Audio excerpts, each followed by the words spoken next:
안녕하십니까, 박성환입니다.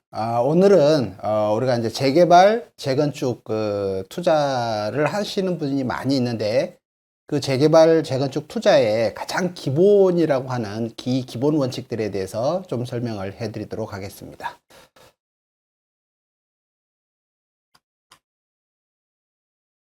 자, 오늘 제가 이제 말씀드릴 그 주제는요, 재개발, 재건축 투자의 기본 원칙입니다.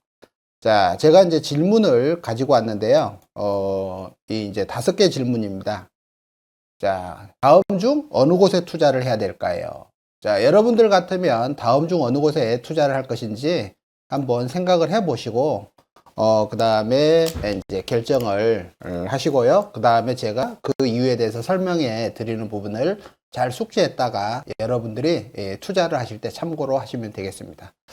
자, 첫 번째는요, 우리가 이제 아파트 모집 공고가 나왔습니다. 어느 지역에 이제 분양을 한다고 해요.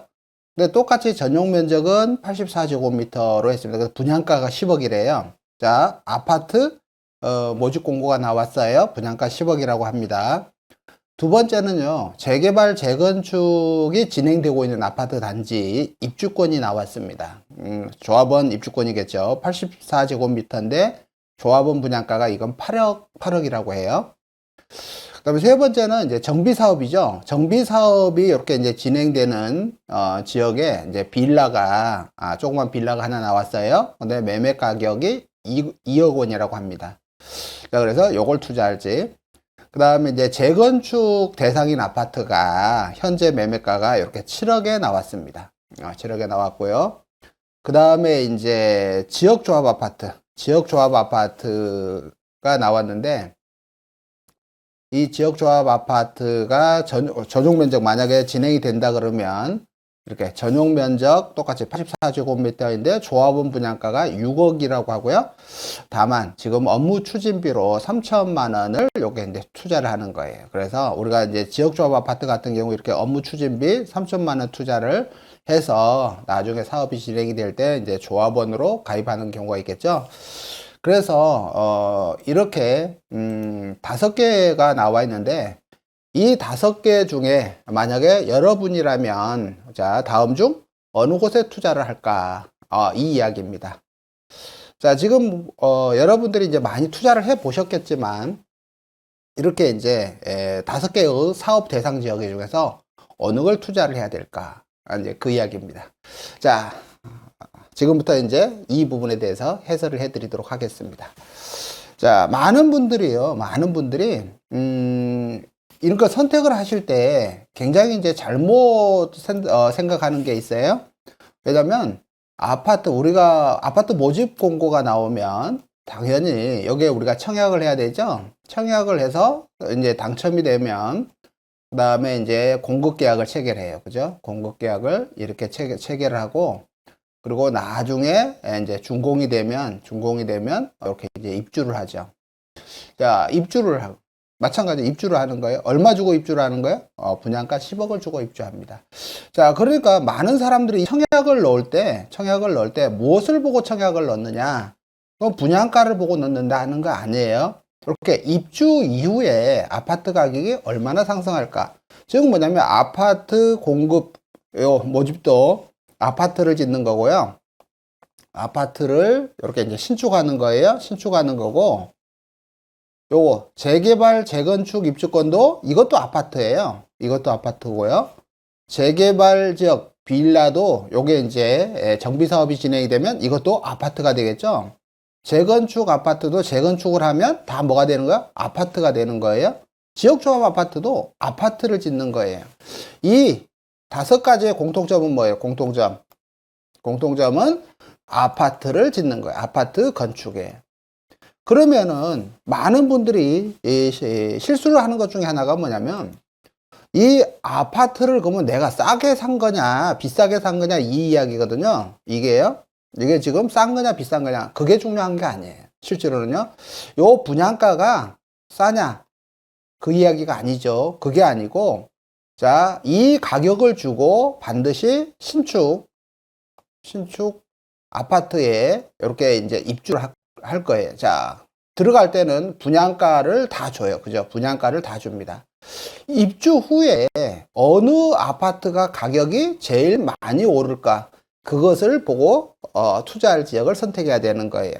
즉, 요 네 개 중에 똑같이 아파트를 짓는 거예요. 자, 가격은 10억 주고 8억 주고 아니면 나중에 조합원 분양가가 나오겠죠. 7억 주고. 그다음에 여기 요거는 지금 분양가가 확정이 안 돼 있어요. 분양가를 모르니까. 그러면 이렇게 6억, 8억, 10억을 주고 내가 입주를 하는 거예요. 입주를 해서 아파트 가격이 얼마나 상승할 거냐 그걸 보는 거거든요. 그래서 이 부분을 보고 우리가 이제 투자를 하는 것이지 실제로는 이 가격을 보고 투자를 하는 게 아니라는 거예요. 아시겠죠? 그렇기 때문에 다음 중 어느 곳에 투자를 해야 할까요? 그러면요. 무조건 무엇을 봐야 되는 거예요? 이 아파트가 어디에 지어지는지 위치를 봐야 되는 거예요. 위치를 보고 이렇게 가격이 올라가려면 이 아파트에 대한 수요가 많아야 되겠죠. 그렇죠. 그래서 이 아파트에 대한 수요가 많이 형성될 수 있는 곳에 투자를 해야 돼요. 그러면 기본적으로 우리가 이제 아파트 수요라는 건 뭘까 이거거든요. 자, 이렇게 아파트를 지어지는데 아파트 가격은 당연히 이렇게 수요와 공급의 법칙에 의해서 만들어지겠죠. 근데 수요가 늘어난다 그러면 당연히 가격이 이렇게 올라가도록 돼 있는 거예요. 자, 그래서 수요가 많이 형성될 수 있는 곳에 투자를 해라 이런 이야기죠. 근데 만약에 이 공급이 많아지면 그러면은 가격이 떨어지겠죠. 이 공급이라는 것은 새로 건축을 해서 공급하는 게 아니에요. 그게 아니고 일시적으로 이렇게 매도 물량이 늘어나게 되는 걸 우리가 이제 공급이 늘어난다 이렇게 보는 거죠. 그래서 갑자기 공급량이 이렇게 늘어나게 되면 그러면 가격이 당연히 이렇게 하락을 하게 되는 거예요. 즉 뭐냐면 정상적인 가격이었는데 갑자기 매도 물량이 쏟아지게 되면 수요가 뒷받침되지 않는 한 당연히 이 가격은 이렇게 하락을 할 수밖에 없는 거죠.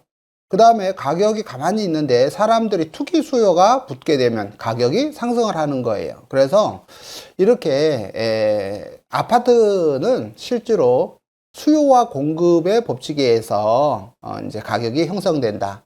근데 그 수요가 일반적인 가수요냐 아니면 투기 수요냐 아니면 이제 유효 수요냐 이런 이제 크기에 따라서 결국 나중에 이 아파트 가격이 어떻게 상승될까 이렇게 보는 거죠. 그래서 여러분들이 이 네 가지 지역 중에서 똑같이 이렇게 보는 거예요. 똑같이 여기서 입주를 분양가대로 요 시점에서 이제 입주를 하는 거죠. 분양가를. 그러면 가격이 상승할 지역. 이렇게 가격이 1, 2, 이렇게 3, 4. 이렇게 가격이 어떻게 움직일 것인지. 그러면 여러분은 당연히 이곳에 투자를 해야 되겠죠. 그래서 이렇게 아파트를 짓는 사업 같으면요. 무조건 나중에 입주 후에 아파트 가격이 크게 상승할 수 있는 요건을 갖춘 지역을 투자를 하시면 돼요. 이게 가장 간단한 원리입니다. 다만 그래서 아파트에 대한 수요를 일반적으로 예측하기가 되게 어렵거든요. 그리고 이 아파트 가격이 상승할 때 그러면 요 네 가지 다 상승할 때 끝없이 상승할 거냐? 아니거든요. 가다가 이 한계점까지 도달을 하게 됩니다. 즉 뭐냐면 아파트 가격이 끝까지 올라가지는 않아요. 어느 순간에 가면 이게 한계점이죠. 그 이야기는 뭐냐면 이 한계점은 이 수요자들이 그 가격을 지불하고도 구매를 할 수 있는 구매의 한계점이에요. 그래서 이 구매의 한계점은 이 수요자들의 가장 큰 소득 수준에 의해서 가격이 결정된다 이렇게 보시면 돼요. 그래서 우리가 이제 아파트 가격을 분석을 할 때 제일 많이 하는 게 이 소득 대비 가격을 많이 보거든요. 그래서 소득 대비 가격이 너무 많이 차이가 났을 때는 당연히 이 수요자들이 감당할 수가 없게 되겠죠. 그러다 보면 결국 가격이 다시 이제 하락하게 되는 그런 결과를 초래하게 됩니다. 자, 우선 이제 자세하게 다시 설명을 해드리면요. 자, 이 아파트 모집 공고가 나왔어요. 근데 어느 지역은 청약이 과열되고 어느 지역은 청약이 이렇게 미달되겠죠. 그 이야기는 뭐냐면 청약이 과열된 지역은 당연히 정상적인 수요라면 이 새로 짓는 아파트 단지에 입주를 할 입주 예정자가 굉장히 많다라는 거고, 이 사람들이 그곳에 반드시 꼭 입주하고 싶다라는 거죠. 그래서 이 사람이 많아지면 당연히 이 청약 과열이 일어나고, 그 다음에 프리미엄도 형성되고, 그 다음에 입주 후에 아파트 가격이 지속적으로 상승하게 되겠죠. 그 다음에 그 상승의 한계점은 거기 그 지역에 거주하는 주민들의 소득 수준이 감당할 수 있을 정도의 가격까지 올라간다. 이렇게 보시면 돼요. 자, 미달되는 곳은요. 이곳에는 절대로 투자하면 안 되겠죠. 왜 그러냐면 아무리 싸게 투자를 한다 하더라도 입주 후에 절대로 가격이 상승하지 않을 요건을 갖추고 있다. 그래서 우리가 아파트 공급을 할 때는 항상 위치를 잘 보셔야 되고요. 이 위치에 따라서 사람들이 역 내 이동을 이렇게 하게 되는지 아니면 역 외 이동을 이렇게 하게 되는 요인이 있는지, 이 두 가지 요인에 따라서 이 아파트 가격이 달라진다. 이렇게 이해를 하시면 됩니다. 자, 두 번째는요, 우리가 이제 재개발, 이제 재건축인데, 재개발, 재건축 입주권은요, 이 조합원 분양가라는 것은 당연히 이 안에는 이렇게 추가 부담금이 있고, 그 다음에 그 밑에 이렇게 권리가액, 요게 이제 합쳐져서 요거 8억이 된 거죠. 이 권리가액이라는 것은 내가 기존에 있는 이렇게 빌라에 대한, 이제, 지불 가격이죠. 그래서 이 빌라에 대한 지불 가격이고, 그러면 이 조합원 분양가가 이렇게 8억이 형성됐다는 소리는 내가 실제로 이 추가 부담금만큼 대출을 받고, 그죠? 즉 뭐예요? 빚을 안고 지금 이 아파트를 구입을 한 거예요. 그죠? 자, 여기 아파트도 마찬가지예요. 중도금이 대출이다. 그러면은 빚을 안고 10억에 아파트를 산 거예요. 그러니까 아파트 가격이 상승해야 되겠죠. 여기도 마찬가지예요. 내가 추가 부담금에 해당되는 만큼 빚을 안고 이걸 샀기 때문에 아파트 가격이 상승해야 되는 거예요. 입주 후에요. 그래서 그런 요건을 갖추어져 있지 않다. 그러면 살 필요가 없죠. 그 다음에 이제 정비 사업이 진행되고 있는 지역이에요. 어느 지역에 정비 사업 지역이 빌라가 2억이다. 그러면은 당연히 이 2억은 다 보상받는 게 아니죠. 이게 가격이 권리가액으로 이렇게 인정이 되는 거고, 이 권리가액에다가 공사비, 추가 부담금이 이렇게 얹혀져서 요거 합계가 이렇게 조합원 분양가가 된다 그랬죠. 그러니까 이 조합원 분양가는 내가 재개발 지역 빌라를 팔고 빚을 내서 아파트를 구입하는 거예요. 그죠? 빌라를 얼만큼요? 이만큼 빚을 내서 아파트를 구입을 하는 거니까 이 아파트 가격이 구입 후에, 즉 입주 후에 가격이 상승해야 돼요. 이게 상승하지 않으면 이 빌라를 절대 투자하면 안 된다는 그런 이야기겠죠. 자, 그 다음에 재건축 아파트도 마찬가지예요. 어느 지역 재건축 아파트가 지금 이제 재건축이 진행이 된다. 그럼 똑같이 마찬가지예요. 현재 매매가가 7억인데요. 이거는 권리가액으로 이렇게 이제 인정을 받는 가격이죠. 그러면 권리가액이 7억이 넘을 수도 있고 7억이 안 될 수도 있어요. 만약에 권리가액이 6억이다 그러면은 이 6억에서 7억까지를 우리가 재건축 프리미엄이다. 이렇게 표현을 하는 거예요. 재건축 프리미엄이다. 그래서 권리가액에다가 당연히 추가 부담금을 넣어서 요게 조합원 분양가가 되는 거예요. 자, 이 조합원 분양가는 내가 이 7억에 사서 6억의 권리가액으로 인정. 7억이 6억이죠. 뭐예요? 1억이나 지금 피를 주고 산 거죠. 그리고 이 추가 부담금에 대한 대출을 받고 이 아파트를 샀다는 거예요. 그러니까 이 아파트가 나중에 가격이 이렇게 상승하지 않으면 이 빚을 감당할 수가 없으니까 이게 매물 폭탄으로 이제 쏟아지겠죠. 그 다음에 가격이 오르지 않으면 요게 이제 사람들이 요게 잔금을 치러야 되는데 이 잔금을 못 치르니까 전세를 놓게 되고 전세 물량이 쏟아지니까 전세가가 폭락하게 되고 그다음에 전세 입주 대란이 일어나겠죠. 그리고 역전세란이 발생을 하게 되는 거예요. 자, 그래서 이렇게 재개발, 재건축이든 뭐든 똑같은 거예요. 지역조합 아파트도 마찬가지예요. 어느 지역에 지역조합 아파트가 만들어진다. 그러면 내가 업무 추진비는 요게 이제 소멸되는 것이고 조합원 분양가가 요거 포함해서 6억이다. 그러면은 6억이고 별도다. 그러면은 6억 3천이 조합원 분양가거든요. 이 지역의 아파트를 내가 똑같이 뭐예요? 빚을 내서 이 아파트를 구입을 하는 거예요. 빚이라는 것은 대출이겠죠. 대출이. 자, 구입을 했는데 이게 가격이 상승해 줘야 되겠죠? 상승해 줘야 되는데 만약에 상승을 하지 않는다.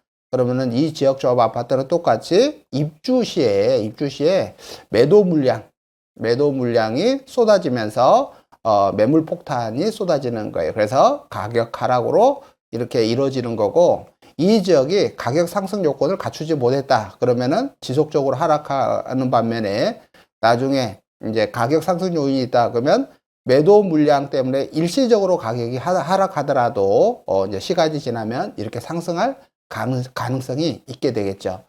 자, 그래서 오늘 이제 재개발, 재건축 투자의 기본 원리에서는 여러분들이 어느 것을 선택을 할까 그 기준에 대해서 설명을 해드렸고요. 이제 다음 시간에는 제가 이제 송파 헬리오시티라는 뭐 거의 만 세대가 이제 입주하고 있는데요. 그 헬리오시티의 그 미래 전망에 대해서 진단을 해드리도록 하겠습니다. 자, 즐거운 시간 되시고요. 이렇게 기본에 충실해야만이 투자에 성공할 수 있다는 것을 명심하시고요. 주변 사람들에게 많이 공유 부탁드리고요. 좋아요, 구독 많이 부탁드립니다. 감사합니다.